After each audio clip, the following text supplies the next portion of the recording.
Hey guys, Dr. K, welcome back to another episode of Cars and Coaching Without the Cars. Actually, in the study, carrying on with the burnout theme. We're talking primarily about burnout in medicine, but it is applicable to any industry. Last time we talked about autonomy, right? And what's autonomy? It's your ability to do things your own way, right? So you take your team, you take your goal, you do it your way, you accomplish the tasks. If you have too much micromanagement, what happens is your autonomy goes away. And I think that's a big factor that's causing some physicians to leave medicine. It's causing them to be burnt out. They don't have the autonomy, and they're walking away from careers that they spent their entire lives working for. One of the other things that I think is important is the ability to take care of yourself. And as I was reading Covey's book, The 7 Habits of Highly Effective People, he uses a fable to actually describe this, and this really struck me. So he talks about the golden goose. And for those of you who don't know that fable, how does it go, right? There's a goose that a farmer finds, and the goose lays in a golden egg. Farmer eventually, every day the goose is laying a golden egg, and the farmer eventually becomes extremely rich. What happens? He gets greedy towards the production of those golden eggs and kills the goose in an attempt to pull out all of the eggs all at once. But what ends up happening is once the goose is dead, there are no more golden eggs. And Covey talks about two pieces of that, right? The PC, or the production capability or capacity, and then the product or the production of something. So when you actually look at medicine, right, the patient is the product, right?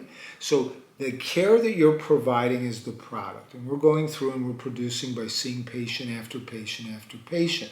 The important part is to take care of that product capacity or the ability to go ahead and actually produce. That's you. So if you don't take care of yourself, you eventually are going to burn out just like the goose did.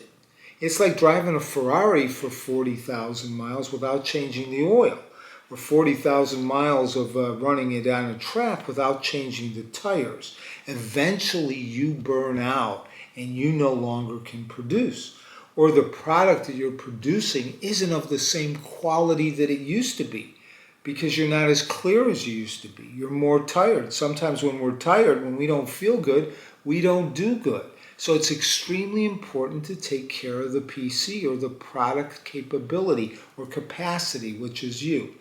Now in medicine, in most of the healthcare organizations, not all, but in most, you're going to see a line that says that the patient comes first. I think the patient is one of the most important things within the healthcare system, without a doubt. That's why we're there. We're there to serve the patients that entrust us with their healthcare. However, if we don't take care of ourselves, we can't do that.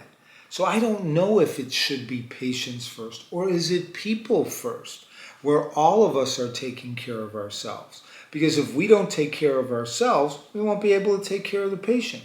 Very similar to the old cliche when you're on the airplane. When the airplane says something happens, right, where the stewardesses tell you, hey, the oxygen mask is going to come down, put it on yourself first and then take care of other people. So I think the healthcare organizations can benefit from changing that patient's first attitude, or motto rather, to people come first.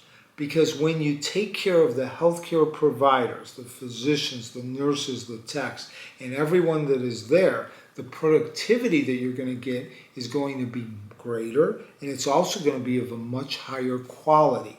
So that's that second piece. You have autonomy, and then you have the ability to actually take care of the healthcare workers that are providing the care to the patients that they get to serve. So we put those two things together, let physicians do what they know how to do very well without micromanaging them, making sure that they're taking care of themselves, and you're going to go ahead and actually exceed on your mission and vision statement.